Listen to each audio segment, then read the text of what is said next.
Good evening from Yummy TV. Wishing you well, sending plenty of love your way, as usual. Now, okay, I don't really want to get involved in all this kind of stuff. There's loads of you out there that said, Uncle Yummy, don't do it. Don't get into the dirty laundry stuff and responding and all that. Sometimes you ain't got no bloody choice, mate. Otherwise, I don't want to. All right, we'll go into it because I do play a few tricks now and again and and all that. Look, it became apparent over a long period of time that certain people have deep kind of hatred and jealousy in their own words, or you know what I mean anyway. And every so often they show a bit of love for me, stick up for me, say yeah, Yammy's all right and all that. And there's many of you that have told me over a long period of time, David Warren has repeatedly said, Yummy, don't get involved with Raheel, right? Right. David Warren, because he's got better eyes than me. He's been out long. No, maybe I see the same as him, but sometimes I can go a little bit weak and a bit, you know what I mean? Give him a chance. How many times have I stuck up for Uncle Ray, right? We know that's the proof's in the pudding on the videos. We also know that I'm not on no bollocks thing with him. We know that a lot of them things that happened between me and him over a number of years were really serious and real facts. They're not no YouTube made up shit. He says his bit and I say my bit and I don't like the way he does it. You cannot keep getting a pass in life because you're older, yeah? What's good for the goose is good for the gander. Now, if you're good enough to go up there and tell people you was the greatest of all time, the hardest, the baddest, and blah, blah, blah, when in reality, no one doesn't really remember you. We're not pouring scorn on that bit there now. But when you're going to do that kind of stuff, a voice message, to me, it looks like you're scraping the bottom of the barrel, mate. It's probably one of the lowest moves that you could ever do. And after all, what am I really saying? Apart from promoting what was a possible podcast that I'm really that interested in. It's what everybody else is asking me, Yummy, come on, it'd be a good one with you and Uncle Ray. We've done all that, man. I've done all that, how's it, babysitting with Uncle Ray. If you don't, we're going to put it in bluntly like that. And I listen to some of you, Yummy, you know the way he explains things. I get all that, but there's only so many times that you could do videos, and then you do a video, and on the one hand you're bigging me up, and on the other hand you're calling me a bit of scum, really, and comparisons with people that won't really be remembered as going down of the holy grail of true crime.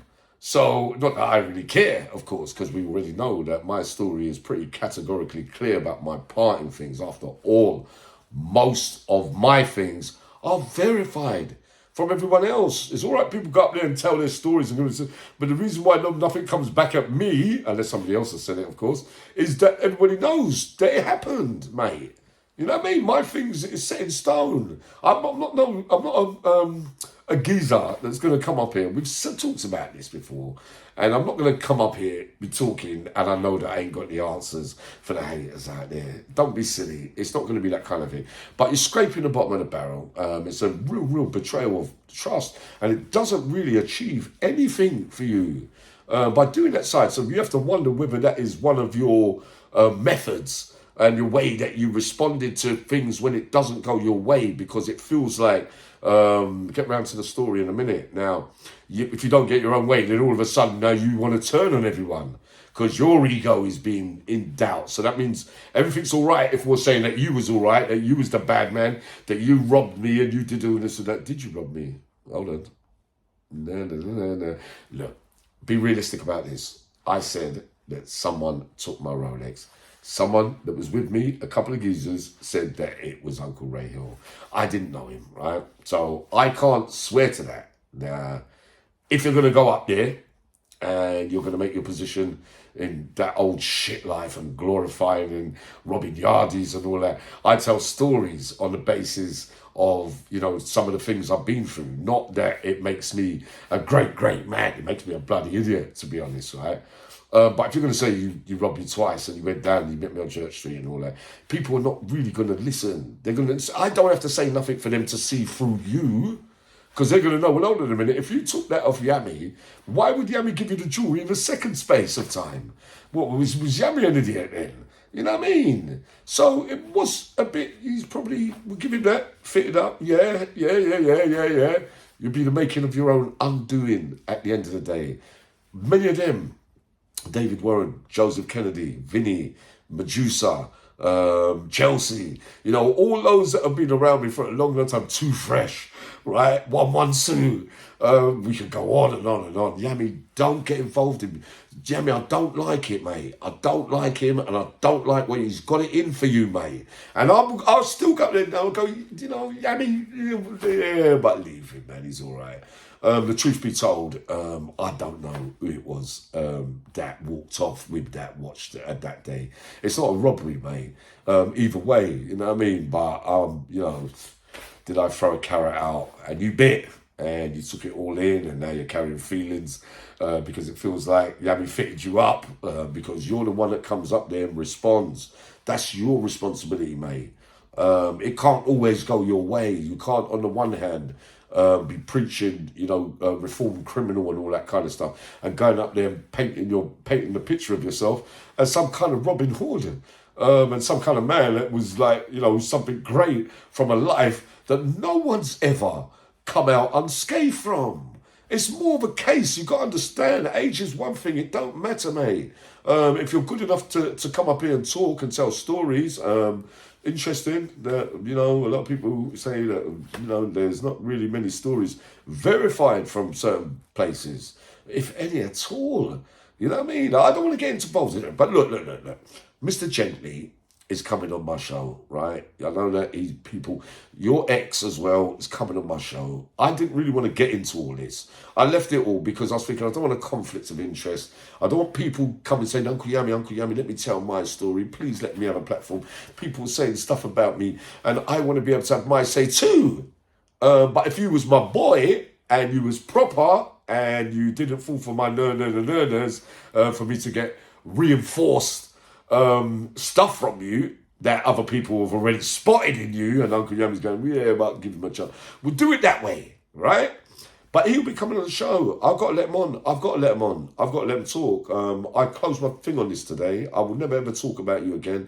I don't really care, mate. I knew that you'd never be able to meet me. One, you think you're some kind of, because you can have a little row and all that. I still believe that I would have stopped you in the early rounds, mate. Don't you worry about that, yeah? And I'm being serious, mate. I'm being serious, man. I'm being serious. And those around me will be telling you, don't worry about Uncle Yami. It's seriously, but we don't want no accolades for me, because I'm not a criminal no more. But certain things over the times, like you drop in, are really derogatory, deflammatory on people's characters, putting people down in the same breath of saying supposed good stuff. I don't want to be known as, yeah, he was really naughty and all that. I don't come up here and say that I've done 18 stabbings over that time and name all the people. They're victims for me. So I know it ain't going to do me no good. I tell people stories and other people's stories and things that I saw, things that, you know, other people want highlighted. They all come to Yami BTV from all different age groups. If there's some fuel in the fire and it's got a lot of truth to it, I will come up here and I will tell them. You know what I mean? I will speak on behalf of them. I will put myself on the line and talk about certain things like that, you know, because that's the way that I am with my channel. All right, and if we're not there, we say we're not, and if we didn't see it, we say we didn't, and if it's somebody else's thing, they say it, and I will follow up on it. It's as simple as that, mate. You know what I mean? My thing, I don't want to be remembered as somebody that comes up here and told lie after lie after lie. I don't want to be remembered for that, mate. I have to pull certain tricks sometimes, right? So yes, a bit of fitting up there. Why? Because, you know, the reality is that finally I draw the conclusion that he doesn't really like me, does he? And it became apparent over a long period of time. But I will be letting them come on my show. I will be letting them talk their story. It's only right. I've got no alliances with you no more. You do what you got to do. You throw me under a bus. Lucky that it was the first message I ever sent you in this life. Bloody hell, mate. Fucking hell. And that was after I requested that you message me. Anything cool though. I don't want to get involved in it because I'll start spilling off certain things tonight about her, him, the dad. And I don't want to get involved in it all, right? I love you all dearly. I'm coming up again shortly.